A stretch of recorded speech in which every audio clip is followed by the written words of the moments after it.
Mr. Ethekon, karibu tena, and thank you for a very elaborate response to some of the questions relating to elections, electoral process, and cycle. I would like to just ask two brief questions around the electoral cycle.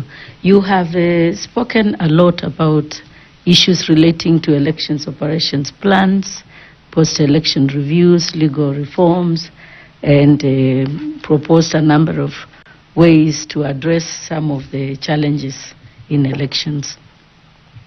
I wanted to just, in view of the fact that the Iebc may be reconstituted in a short while, it means that we have very short period of time before the next election. So in the process of electoral cycle, it also means that we will be required, you will be required to lead a process that will address all the electoral cycle activities and the phases that usually take 5 years to be accomplished, and you'll be required to do that in two years and 4 months, to be precise, actually.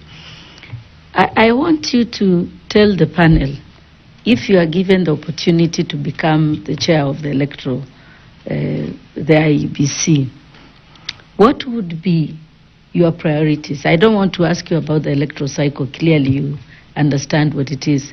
But then you also understand the gravity of what needs to be done before the next election.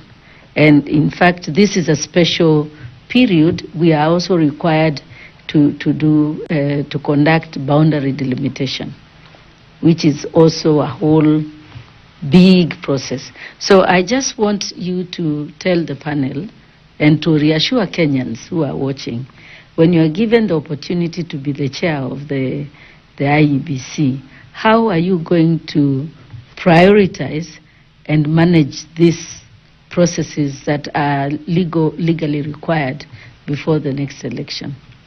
That's part one of the question.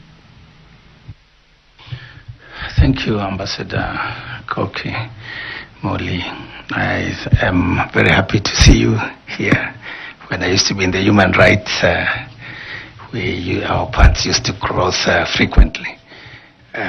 Allow me then to give my responses to these very vexing questions, because every Kenyan is thinking about the same, that now that it has taken this long to have Iebc in place, the commissioners, and yet we have all these pressing issues that are pending. So allow me then to tell Kenyans, because I'm sure they are watching, many of them, that one of the very, very first tasks that I will undertake as a chair, together with the commissioners and working closely with our secretariat, is to look at, number one, what are these pending issues post-2022 elections that require the attention and decisions of the Commission. Because the Commission takes decisions as a body corporate. So we will look at, for example, matters related to the pending by-elections. I know there are about, I think, 7 of them, or 12. There are issues around, of course, boundary delimitation, for which the constitutional time limit for review lapsed last year around March. And then, of course, there's now where the rubber meets the road, the 2027 elections. How can we then work backwards from the August date to where we begin our work as a commission? And I must tell Kenyans then, therefore, that the reason why this exercise is being undertaken is so that to constitute, to have the 7 commissioners who will be a board corporate, who are responsible for initiating some of these actions. through either gazetting, some processes to begin. So as the new chairman, if I'm successful, I will work with my secretariat and colleagues to look at how do we then sort out the issue of the by-elections. How do we initiate that process? Number two, the issue of boundaries, as you have mentioned. What then needs to be done now that the constitutional time limits has lapsed? So we look at it. I am sure before the time lapsed, because I know we have a secretariat, and I know these are some of the most professional Kenyans running that secretariat. We will find out as a commission to what extent had they begun the preparatory processes towards the boundary review and the delimitations. So we'll look at the work already done, see what needs to be taken forward. But there are also, Ambassador, with your permission, there are also certain hard questions we have to ask ourselves.